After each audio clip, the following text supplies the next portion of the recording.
प्यारे बच्चों, कैसे हो? आई होप आप स्वस्थ होंगे, मस्त होंगे, व्यस्त होंगे, अपना काम कर रहे हैं। तो आइए चलते हैं, सीधे से हम चलते हैं प्रश्नावली 14.1 के प्रश्न क्रमांक 12 में। मैंने आपसे शुरू में बताया था कि क्रमशः इन प्रश्नों को समझते चले जाएंगे तो 14.1 प्रोबेबिलिटी सिर्फ एक प्रश्नावली है और उस प्रश्नावली में जितने सवाल हैं उन सवालों में से एक सवाल, दो सवाल आना निश्चित है। ठीक है, तो हमने जो क्रम से बताया तो मैं पहुंच गया प्रश्न क्रमांक 12 में, लेकिन इसके पहले प्रश्न क्रमांक 11 है जो कि अतिशय सरल है। अगर आप देखें, गोपी अपने प्रश्न क्रमांक 11 में पढ़ रहा हूँ। गोपी अपने जल जीव कुंड के लिए एक दुकान से मछली खरीदती है। दुकानदार एक टंकी जिसमें 5 नर मछली और 8 मादा मछली है में से मछली यादृच्छिया उसे देने के लिए निकालती है। इसकी क्या प्रायिकता है कि निकाली गई मछली नर मछली है? तो नर मछली 5 है, मादा मछली 8 है, तो कुल मिला के संभावी परिणामों प्रतिदर्श समष्टि 13 हुआ। 5, 8, 13। अब 5 नर मछली है, 8 मादा मछली है, तो एक मछली अगर दुकानदार ने अपनी टंकी से निकाला तो उसमें से नर मछली होने की प्रायिकता है 5/13। ठीक है, तो इस तरह से वो प्रश्न बिल्कुल सरल है। प्रश्न क्रमांक 11 5/13।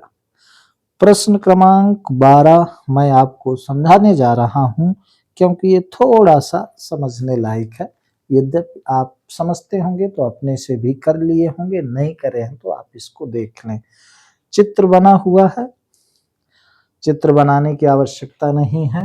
ये इस प्रकार का एक सर्किल बना हुआ है और इस सर्किल के बराबर 8 भाग बने हुए इस तरह से, ये 8 भाग हो गया। कहा जा रहा है कि इसमें लिखा है 8, यहाँ 1, यहाँ 2, यहाँ 3, यहाँ 4, यहाँ 5, 6, 7 सभी सेक्टर में इस प्रकार से लिखा हुआ। ठीक है, ये बीच में ऐसे चिन्ह बना हुआ है। अब ये एक तीर है, ये इंगित कर रहा अभी फिलहाल एक की ओर इंगित कर रहा। तीर जो बना है, ये तीर बना है, एक की ओर इंगित कर रहा। प्रश्न पढ़े, संयोगी चांस है। आप देखे होंगे खेल में बड़ा सा गोला रहता है, उसमें हम घुमा के छोड़ देते हैं, फिर वो धीरे धीरे धीरे धीरे धीरे धीरे एक अंक के पास तीर जाके रुक जाता है। जैसे हमने इसको जोर से घुमाया, फिर वो घूमते घूमते घूमते घूमते किसी ना किसी के पास जाके ठहरेगा, उसकी ओर ये तीर इंगित करेगा। तो संयोग के एक खेल में एक तीर को घुमाया जाता है जो विश्राम में आने के बाद संख्याओं 1 से लेकर 8 में से किसी एक संख्या को इंगित करता है, जैसा चित्र में दिखाया था। यदि ये सभी परिणाम समप्रायिक हों तो इसकी क्या प्रायिकता है कि यह तीर इंगित करेगा? पहला 8 को करेगा। ठीक है, इसके सभी जो परिणाम है समप्रायिक है। समप्रायिक क्या मतलब है? 1 से 8 तक लिखा हुआ है तो ये तीर 1 पर जाएगा, इसकी प्रायिकता क्या है? तो 1/8। 2 पर जाएगा, इसकी प्रायिकता क्या है? 1/8। इन सभी अंकों पर तीर के ठहरने की प्रायिकता 1/8 ही है, क्योंकि प्रश्नानुसार इसमें प्रतिदर्श समष्टि यानी कि NS 8। तो कैसा इसको करेंगे? जब हम हल करेंगे तो लिखेंगे प्रश्नानुसार, या कि दिया है, आप ऐसा लिख सकते हैं, प्रश्नानुसार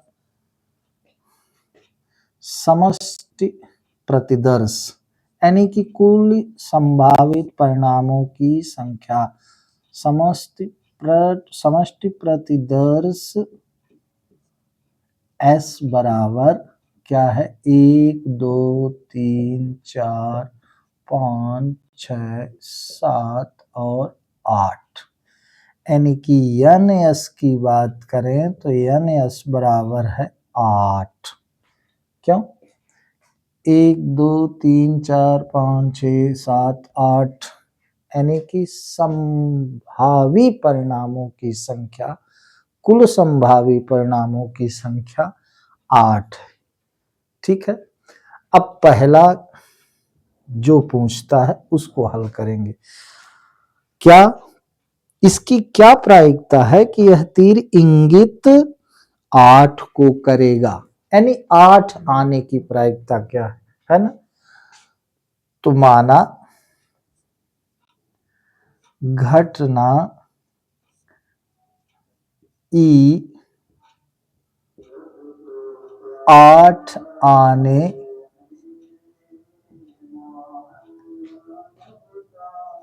के लिए है, ऐसा लिख सकते हैं। 8 आने के लिए है घटना ई, अतः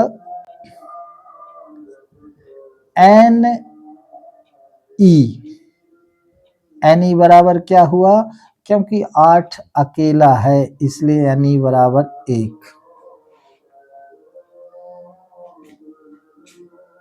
तो पी ई क्या है, 8 आने की प्रायिकता, ई घटना क्या है, 8 आने की प्रायिकता। तो कहें एन ई बराबर 1 या कहें 8 आने की घटना के अनुकूल परिणामों की संख्या, इसको हम ये भी कह सकते हैं क्या, अनुकूल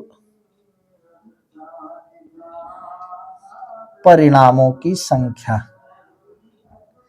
अनुकूल परिणामों की संख्या। ठीक है,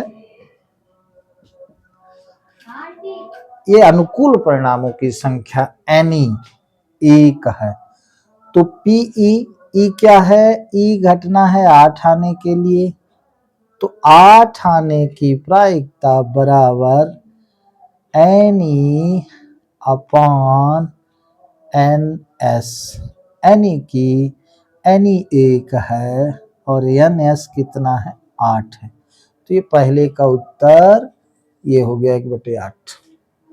ठीक है, अब यहां लिखा है एक विषम संख्या को इंगित करेगा, तो दूसरा हम लिखेंगे, दूसरा हम लिख रहे हैं, दूसरा क्या लिखेंगे, माना घटना एफ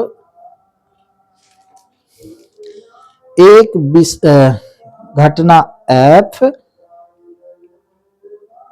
तीर एक विषम संख्या को इंगित करेगा। माना घटना एफ तीर एक विषम संख्या को इंगित करेगा, इंगित करेगा। यानी एफ घटना क्या है कि एक विषम संख्या को तीर इंगित करेगा। ऐसे घुमा दे तो तीर एक विषम संख्या को इंगित करेगा, इसके लिए हम घटना एफ माने, तब घटना एफ के ऐसा लिख सकते, तब घटना एफ के अनुकूल परिणामों की संख्या, अनुकूल परिणामों की संख्या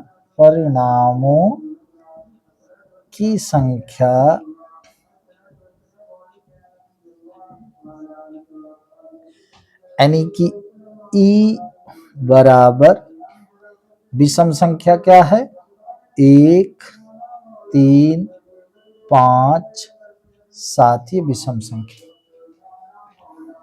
1 3 5 7, ये विषम संख्या है। एक विषम संख्या को इंगित करेगा, इसकी क्या प्रायिकता है, तो विषम संख्या को इंगित करने की घटना को हमने एफ नाम दिया, इसलिए एन ई बराबर हो गया कितना, 1 2 3 4, यानी कि यहाँ 4। तो अब इस स्थिति में एनी, सॉरी ये एफ माने है भला, यहाँ एफ हो गए, एनी नहीं बल्कि एफ, सॉरी ये हमने ये लिख दिया। तो एन एफ कुल परिणामों की संख्या कितनी हुई? 4। कब? जब घटना एफ तीर एक विषम संख्या को इंगित करेगा। ठीक है, तो विषम संख्या इंगित करने के लिए अनुकूल परिणामों की संख्या 4 है, तब पी एफ बराबर एन एफ बटे एन एस। ये एन एफ क्या है? अनुकूल परिणामों की संख्या, एफ घटना के लिए अनुकूल परिणामों की संख्या, और एन एस क्या है? कुल परिणामों की संख्या। तब हो जाएगा 4/8, यानी 4 एकम 4, 4 दूनी 8, तो ये हुआ 1/2, ये दूसरे के लिए। ठीक है, इसी प्रकार 2 से बड़ी संख्या को इंगित करेगा। तो 2 से बड़ी संख्या कौन कौन है? 3, 4, 5, 6, 7, 8, कुल 6 अनुकूल परिणाम हो जाएंगे। ठीक है, तो इसको यहाँ तक आप वीडियो रोक के लिखिएगा। इसके बाद तीसरा और चौथा मैं आपको समझा देता हूँ। पहला के लिए घटना ई 8 आने के लिए है, अतः एनी बराबर 1, यानी कि ई घटना के लिए अनुकूल परिणामों की संख्या 1 हो गई। तब ई घटना की प्रायिकता 1/8 हुई।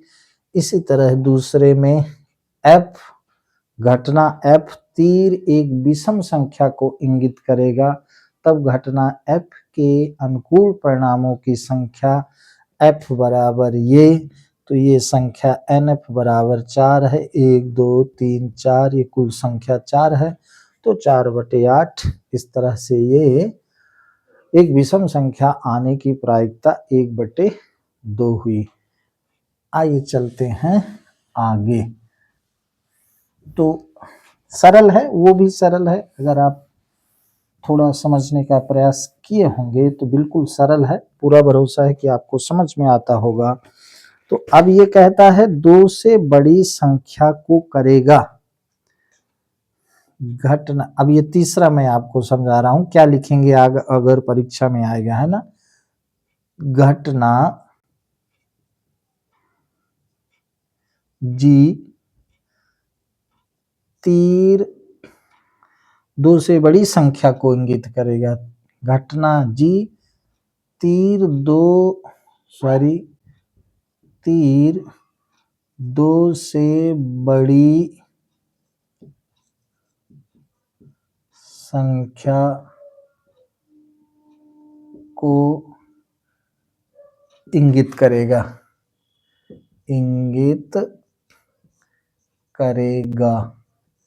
ठीक है। घटना जी क्या है? जब तीर 2 से बड़ी संख्या को इंगित करेगा, ठीक है ना। तो जी बराबर क्या हो गया? जी बराबर हो गया 2 से बड़ी संख्या कौन है? 3, 4, 5, 6, 7, 8। तो एन जी की कुल संख्या यानी अनुकूल परिणामों की संख्या 3, 3, 6 हो गई। 2 से बड़ी संख्या कितनी हुई? 6 हुई, तो ये हो गया 6, यानी अनुकूल परिणामों की संख्या 6 हो गई। तब पी जी जब तीर 2 से बड़ी संख्या को इंगित करेगा, उसकी प्रोबेबिलिटी बराबर एन जी बटे एन एस। तो ये एन जी 6 है, एन एस 8 है, तो देते हैं 6, 2 चौको 8, ये 3/4 हो गया। ठीक है, इसको आप देख लें, 3/4 आ गया। अब इसके बाद चौथा क्या है? 9 से छोटी संख्या को इंगित करेगा। मेरे भाई इसमें 9 से छोटी कुल संख्याएं कितनी हैं? तो 9 से छोटी कुल संख्याएं हैं 8। ठीक है, तो चौथा के लिए घटना H 9 से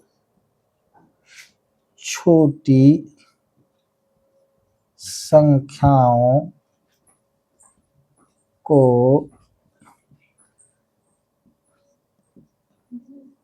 इंगित करने के लिए, इंगित करने के लिए, ठीक है। अतः h बराबर 9 से छोटी कुल कितनी संख्या है? 1 2 3 4 5 6 7 और ये 8। तो NH कितना हो गया भाई? 8 हो गया, ठीक है। तो सीधा सा है कि PH यानी 9 से छोटी संख्या आने की प्रायिकता PH बराबर NH बटे NS। तो NH क्या है? 8, NS क्या है? 8। तो ये हो गया 1, चौथे का उत्तर हो गया 1। तो इस प्रकार से इसको हम हल कर लेंगे, ठीक है। तो प्रश्न क्रमांक 12 आपका पूरा हो गया। आइए चलते हैं प्रश्न क्रमांक 13 में। अब इसको आप लिखिएगा प्लीज। प्रश्न क्रमांक 13 में एक पासे को एक बार उछाला गया, आप जानते हैं। इसको प्लीज आप नोट करिएगा वीडियो रोक करके। हम चलते हैं प्रश्न क्रमांक 13 में। प्रश्न क्रमांक 13 में अगर आपने पिछले वीडियो को देखा है तो मैंने समझाया है कि जब किसी पासे को, डाइस को एक बार फेंका जाता है तो कुल प्रतिदर्श समष्टि, कुल संभावित परिणामों की संख्या 6 होती, ठीक है। यहाँ लिखा है प्रश्न 13 का हल। ये प्रश्न 13 का हल है भाई। एक पासे को एक बार, प्रश्न पढ़िएगा प्लीज। प्रश्न क्रमांक 13, एक पासे को एक बार फेंका जाता है, निम्नलिखित को प्राप्त करने की प्रायिकता ज्ञात कीजिए। पहला, एक अभाज्य संख्या, ठीक है। तो एक अभाज्य संख्या, तो एक पासे को अगर एक बार फेंका जाए तो कुल संभावित परिणाम कहें या कि प्रतिदर्श समष्टि कहें तो 6 होते हैं। तो यहां लिखेंगे चूंकि एक पासे को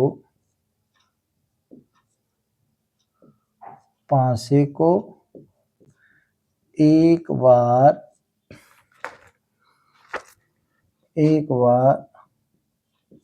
फेंकने पर कुल परिणामों की संख्या,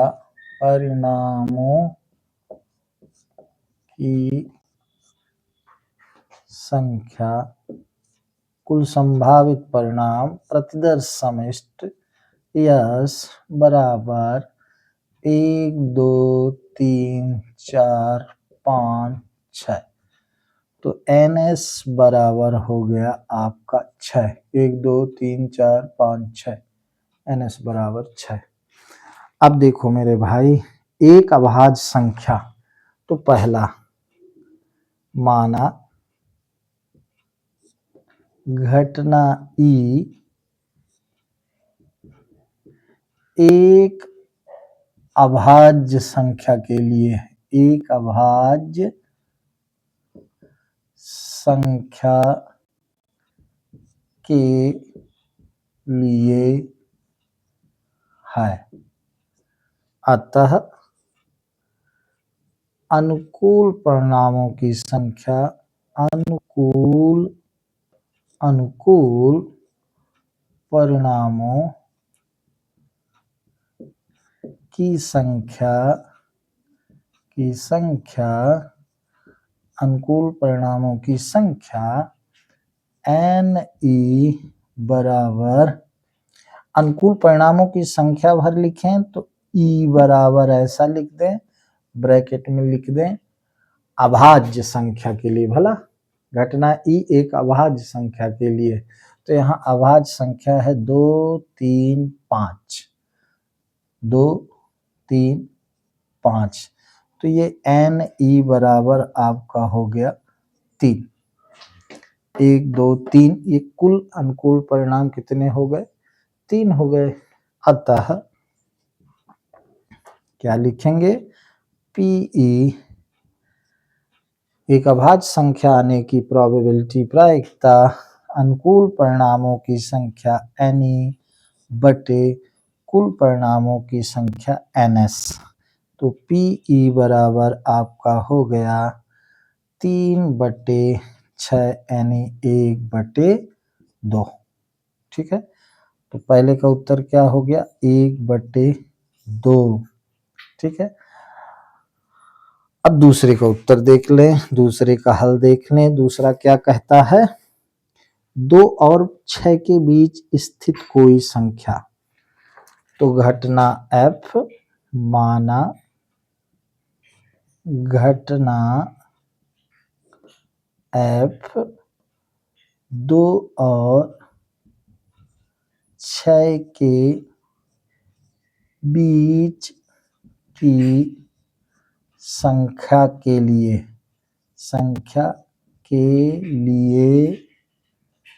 है। ठीक है, तो 2 और 6 के बीच, 2 और 6 के बीच 3 4 5 है, तो E बराबर आपका हुआ 3 4 5। तो आपका NE बराबर हो गया, सॉरी NF, हमें F माने है ना, घटना F 2 और 6 के बीच की संख्या के लिए। ठीक है, 2 और 6 के बीच संख्या है 3 4 5, यहाँ देखें 3 4 5, तो NF बराबर आपका हो गया कितना? 3। तो PF बराबर NF बटे NS, मतलब 3/6, मतलब 1/2। ये दूसरे का उत्तर हो गया। ठीक है, तो 2 और 6 के बीच स्थित कोई संख्या आने की प्रोबेबिलिटी PF बराबर अनुकूल परिणामों की संख्या NF बटे कुल परिणामों की संख्या NS, यानी 3/6, तो 1/2। अब एक विषम संख्या आने की प्रोबेबिलिटी, तो एक विषम संख्या आने की प्रोबेबिलिटी हम मान लें, उस घटना को हम घटना G मान लें। तो घटना G एक विषम संख्या आने के लिए है। तो NG बराबर विषम संख्याएं कौन कौन है मेरे भाई? तो 1 3 5, तो अनुकूल परिणामों की संख्या 3 और कुल परिणामों की संख्या, इसको यहां देख लें तीसरा। तो घटना G विषम संख्या के लिए, विषम संख्या के लिए, ठीक है, संख्या के लिए है। तो G बराबर आपका हो गया, विषम संख्या कौन कौन है? 1 3 5। तो NG क्या हो गया? NG हो गया 3।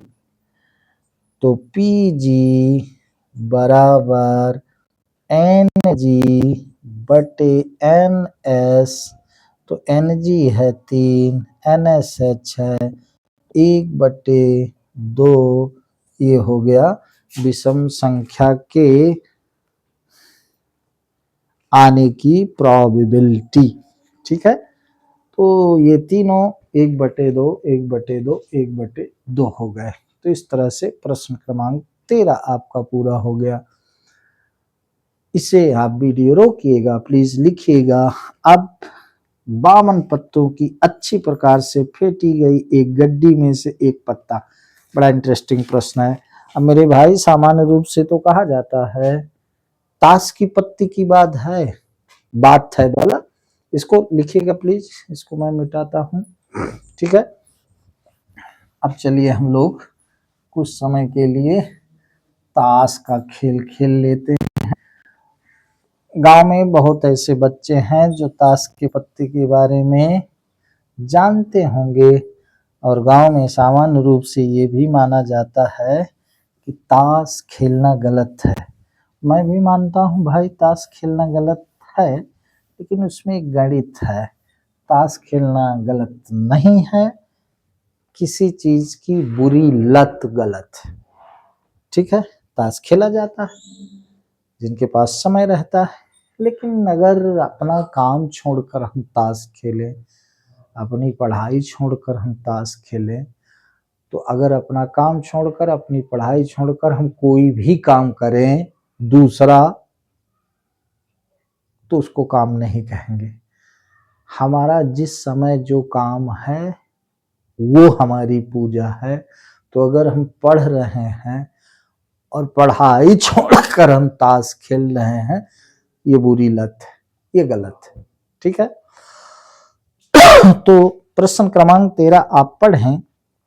तो प्रश्न क्रमांक 13 में लिखा है बामन पत्तों।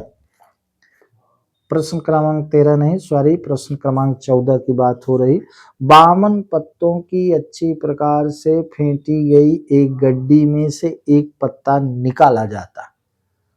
आप जानते हैं ताश में बामन पत्ते होते हैं और पत्ते 4 प्रकार के होते हैं। निम्नलिखित को प्राप्त करने की प्रायिकता ज्ञात कीजिए। आइए पहले आपको थोड़ा सा ताश के बारे में समझाते हैं। आपको पता है बामन पत्तों में 4 प्रकार के पत्ते होते हैं। ठीक है, बामन पत्तों में अब यहां थोड़ा समझ लें कि ताश की गड्डी में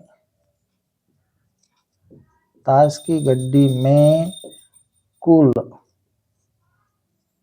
52 पत्ते होते हैं। कुल कितने पत्ते होते हैं भैया? 52 पत्ते होते हैं।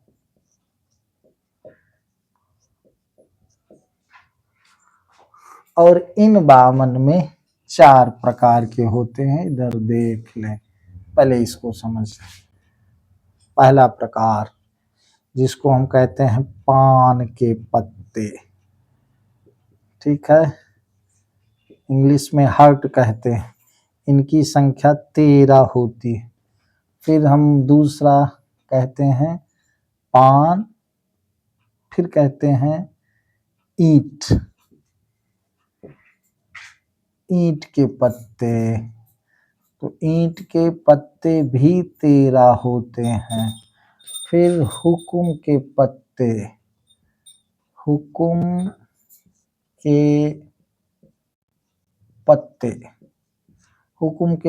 भी 13 होते हैं। फिर कहते हैं चिड़ी के पत्ते 4 प्रकार के हुए भाई, ये भी 13 होते हैं। ताश की गड्डी में कुल 52 पत्ते होते हैं। ये मेरे हाथ में अभी आपको दिखाऊंगा। ये ताश की पत्ती, ताश की गड्डी मेरे हाथ में अभी दिखाने वाला हूँ। तो पान के पत्ते, 52 पत्तों में पान के 13 पत्ते, ईंट के 13 पत्ते, हुकुम के 13 पत्ते, चिड़ी के 13 पत्ते। ठीक है, अब इसका रंग होता है लाल। रंग क्या? इसका रंग लाल होता। इसका भी रंग लाल होता। 26 लाल पत्ते। पान और ईंट का रंग लाल होता है, इनका काला होता है, रंग काला। मेरे भाई इसका भी रंग काला। ठीक है, तो देखें तो 26 लाल रंग और 26 काला रंग। अब इसके पहले विभाजन को समझ लें, पत्तों के प्रकार को समझ लें, एकदम सरल है। जो ताश खेलते देखे होंगे तो बहुत ऐसे बच्चे हैं बड़े स्मार्ट होते हैं, भैया ताश खेलते भी बनता है, बनना चाहिए, समझना चाहिए, उसमें गणित है। 52 पत्ते, पान के 13 पत्ते, ईंट के 13 पत्ते, हुकुम के 13 पत्ते, चिड़ी के 13 पत्ते, 26 पत्ते लाल रंग, 26 पत्ते काला रंग। अब आपको हम पत्ते दिखा रहे हैं, क्रमशः दिखाएंगे। पान के पत्ते कौन होते हैं मेरे भाई? अगर आपको बोर्ड दिख रहा है तो ये पान का पत्ता हो गया, इक्का इसको कहते हैं। ये दिल जैसे बना हुआ लाल लाल आपको अगर दिख रहा है तो देखिएगा, ये आपका इक्का है। इसी प्रकार से ये दुक्की, यहाँ दिख रहा है तो यहाँ देख लीजिए, दुक्की है। इसके बाद 13 होते हैं, ये तिक्की है, तिक्की, ठीक है। इसके बाद ये चौकी 4 नंबर, ठीक है। इसके बाद ये पंजी 5 नंबर, इसमें 5 दिल के चित्र बड़े बने हैं, 2 5 के नीचे छोटे छोटे बने, ये पंजी है।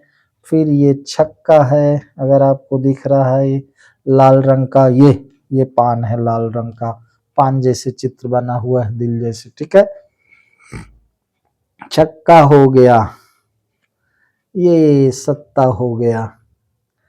और फिर देखें तो ये अट्ठा हो गया, और फिर देखें तो ये नहला हो गया 9 नंबर। फिर देखें तो ये दहला हो गया 10 नंबरी। दहले के बाद फिर इसको ये जैक कहते हैं, जैक, जे लिखा है ये पान का जैक, ठीक है। इसके बाद ये क्यू लिखा है चित्र वाला, जैक भी चित्र वाला, ये क्यून, रानी भी चित्र वाला, रानी का चित्र बना हुआ क्यू, इसको रानी कहते हैं, ठीक है, बेगम कहते हैं। और इसके बाद ये चित्र वाला के, किंग, बादशाह, इसमें भी चित्र बना हुआ है। इस तरह से ये 13 पत्ते हुए पान के।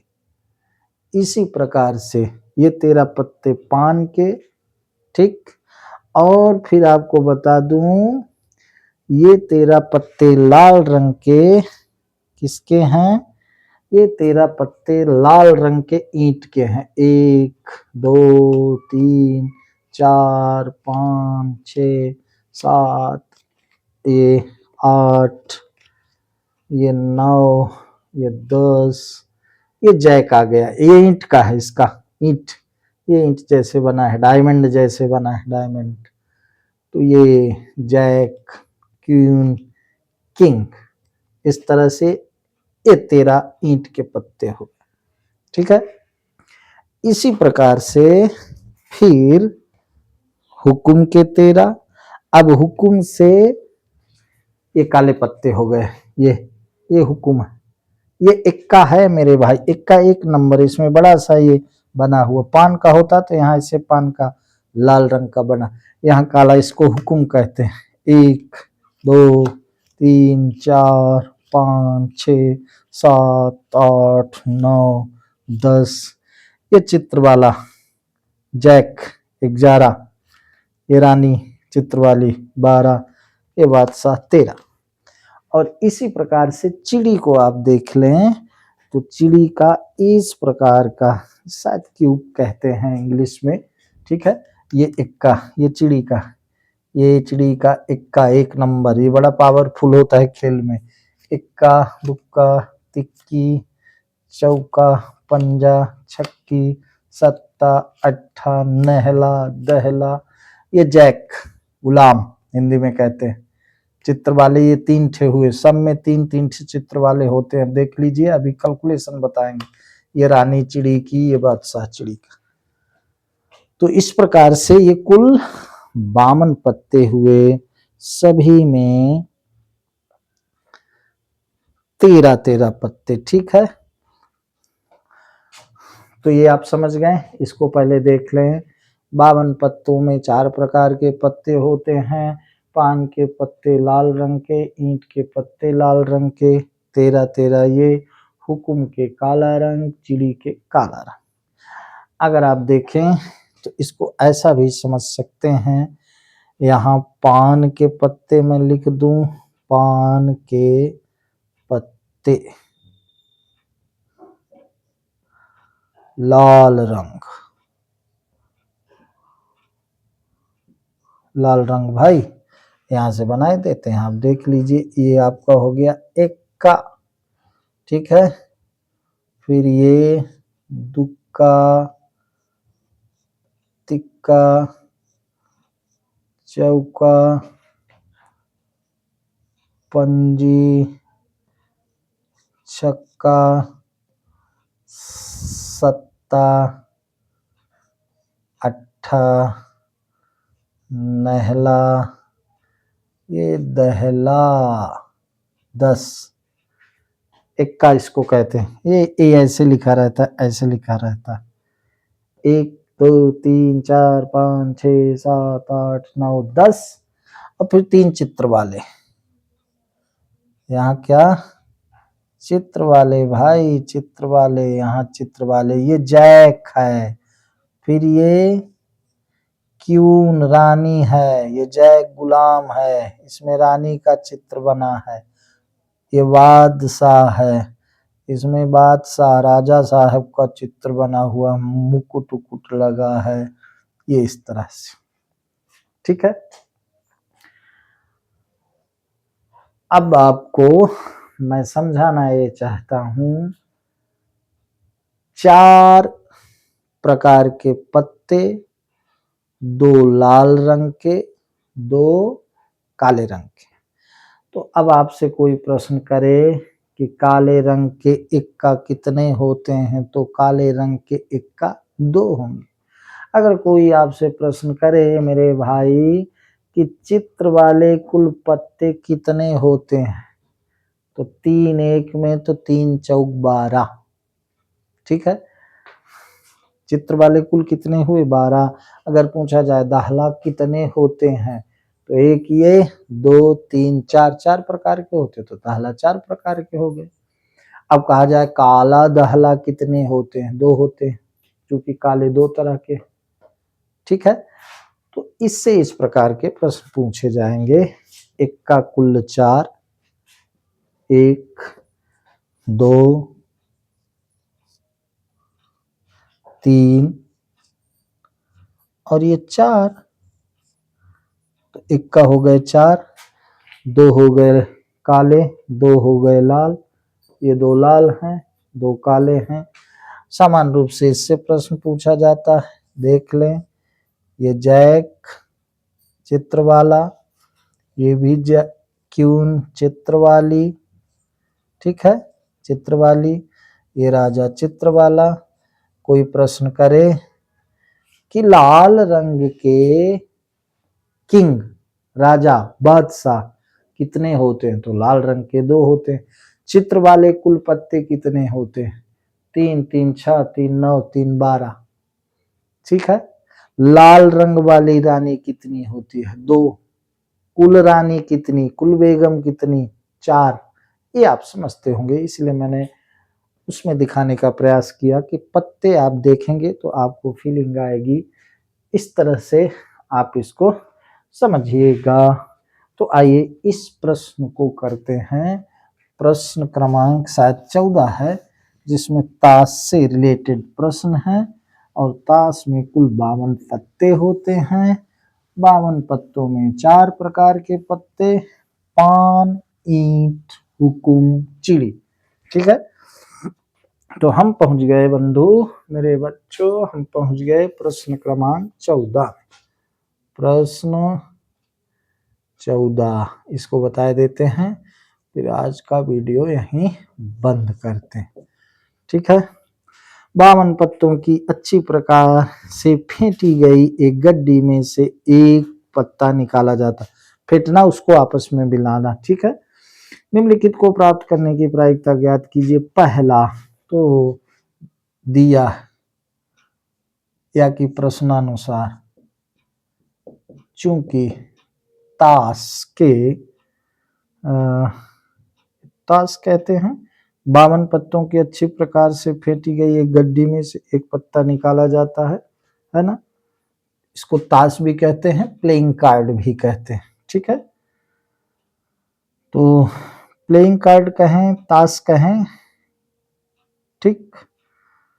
तो ताश की एक गड्डी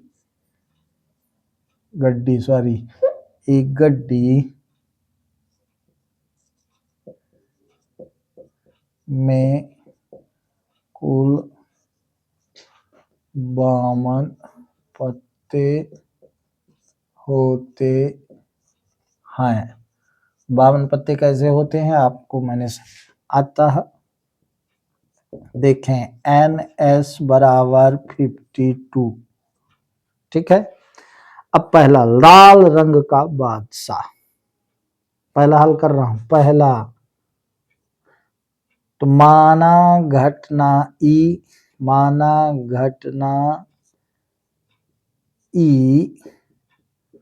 लाल रंग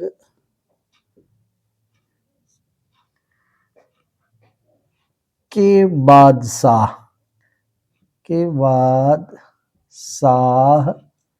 के लिए, ठीक है। तो लाल रंग का बादशाह कितना होता है, अतः NE बराबर 2। मैंने आपको बताया बादशाह कुल 4 होते हैं, 2 लाल रंग के 2 काले रंग के। यहाँ बात करी है घटना ई लाल रंग के बादशाह के लिए, तो NE बराबर 2, अनुकूल परिणामों की संख्या 2।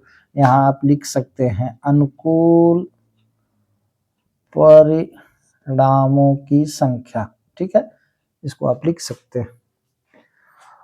तो अब PE बराबर लाल रंग के बादशाह आने की प्रायिकता बराबर NE बटे NS।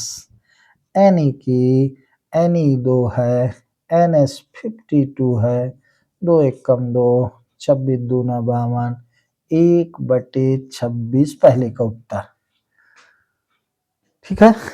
लाल रंग के बादशाह आने की प्रायिकता 1 बटे 26, ठीक। इसी प्रकार दूसरा, एक फेस कार्ड अर्थात तस्वीर वाला पत्ता। अब दूसरा देख ले, दूसरा क्या है, घटना F एक फेस कार्ड, फेस चित्र चेहरा, फेस कार्ड या तस्वीर वाले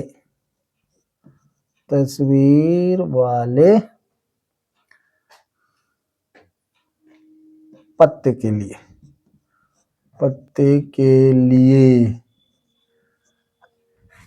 ठीक है। तो तस्वीर वाले कुल कितने पत्ते होते हैं, 1 में 3, तो 4 में 3 चौक 12, 1 में गुलाम, रानी, बेगम, बादशाह, तो 1 में 3 होंगे, 4 प्रकार के पत्ते होते हैं, तो 4 तिहाई 12। अतः NF बराबर 12 अनुकूल परिणामों की संख्या इसको कह सकते हैं, ठीक है। तो PF बराबर तस्वीर वाले पत्ते आने की प्रोबेबिलिटी बराबर प्रायिकता बराबर NF बटे NS। NS तो वही है, तो NF 12, NS 52 है ना। तो 4 तिहाई 12, 4 एकम 4, 4 तिहाई 12, 4 तिहाई 12, 13 चौको 52, तो 3 बटे 13। 3 बटे 13 क्या हुआ बंधु, 3 बटे 13 हुआ क्या, एक फेस कार्ड अर्थात तस्वीर वाला पत्ता आने की प्रायिकता। अब लाल रंग का तस्वीर वाला पत्ता, आप समझ गए होंगे, लाल रंग का तस्वीर वाला पत्ता कितना होता है, लाल रंग वाले तस्वीर वाले 1 में 3 होते हैं, लाल रंग 2 ठे हैं, तो 3 दूनी 6, 6 बटे 52, ठीक है। इसको आप अपने से कर लेंगे। पान का गुलाम 1 होगा, 1 बटे 52। पान का गुलाम एक ही होगा ना भाई, सब में एक एक गुलाम होते हैं, पर्टिकुलर पान का गुलाम कहा गया, ठीक है। तो इसको हम मिटा देते हैं, इसके बाद एक बता के फिर 60 में आपको समझाते हैं। यहाँ लाल रंग का तस्वीर वाला पत्ता। तीसरा, माना घटना जी लाल रंग का तस्वीर वाला पत्ता के लिए है। लाल रंग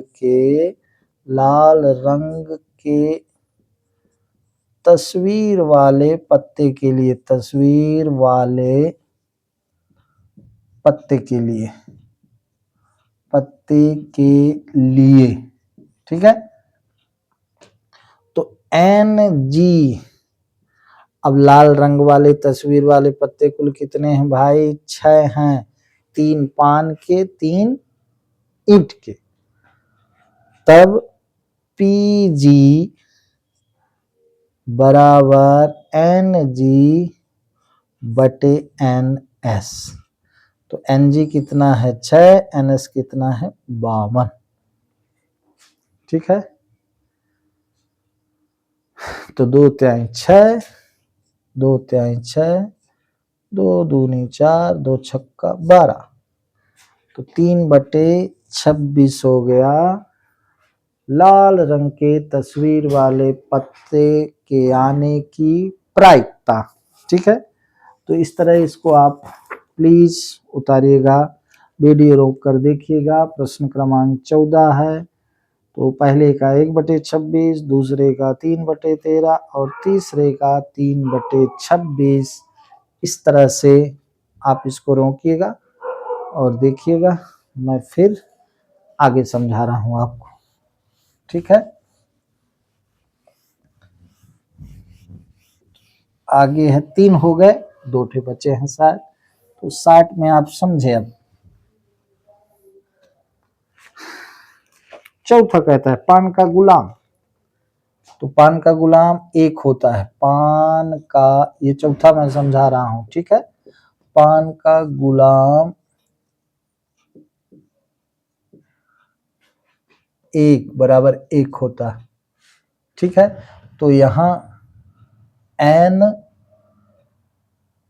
मान लें, तो NH बराबर क्या हो गया आपका? 1 हो गया।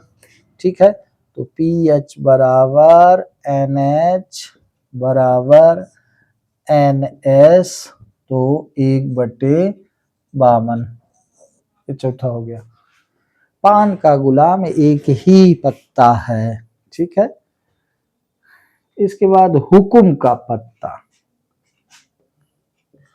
अब हुकुम में कुल 13 पत्ते होते हैं। माना घटना, इसको आप विस्तृत भी लिख सकते। विस्तृत, माना घटना आई, माना घटना आई हुकुम के पत्ते के लिए, हुकुम के पत्ते के लिए है, इसलिए NI बराबर 13। कहें तो अनुकूल परिणामों की संख्या, अनुकूल परिणामों की संख्या यहां लिख सकते हैं, परिणामों की संख्या। ठीक है। तो अनुकूल परिणामों की संख्या इस पर्टिकुलर में NI बराबर 13। तो PI बराबर NI अनुकूल परिणामों की संख्या बटे कुल परिणामों की संख्या। तो 13/26, 13 कम 13 दूना 26। तो ये हो गया 1/2। ठीक है। एक ईंट की बेगम। तो अब एक ईंट की बेगम, तो एक ईंट की बेगम एक ही है। तो अनुकूल परिणामों की संख्या 1, कुल परिणामों की संख्या कितनी? 52। तो इसका हो जाएगा 1/52। चूंकि एक संख्या किसकी है? एक संख्या है ईंट के बेगम की, तो 1/52 हो गया। ठीक है। ये मैं गलत कर दिया था, ये 13/26 है, तो 13 चौको 52 होगा भाई। मैं जल्दी 13, ओ सॉरी, NS ये 52 है ना, 26 नहीं, सॉरी, इसको सुधार लीजिएगा। 13/52। NS कुल 52 है, जल्दी में मैंने 26 कर दिया था। तो 13 कम 13, 13 चौको 52, यहाँ 1/4 भाई, 1/4। ठीक है, तो चौथा में 1/52 है, पांचवा में 1/4 और छठवां में 1/52। इसको सुधार लीजिएगा, जल्दी मैंने 26 लिख दिया था, चूंकि NS कुल परिणामों की संख्या 52 यहाँ है। ठीक है, इसको प्लीज देख लीजिएगा फिर से। ओके, तो इस तरह से प्रश्न क्रमांक 14 हो गए। एक वीडियो 2 वीडियो में आपकी प्रोबेबिलिटी पूरी। इसके बाद हम जाएंगे रिवीजन में, और रिवीजन इन द सेंस हम आपको महत्वपूर्ण प्रश्नों को फिर से एक बार इंगित करेंगे, आपके सामने रखेंगे कि प्लीज आप इसको पढ़िएगा, इसको पढ़िएगा।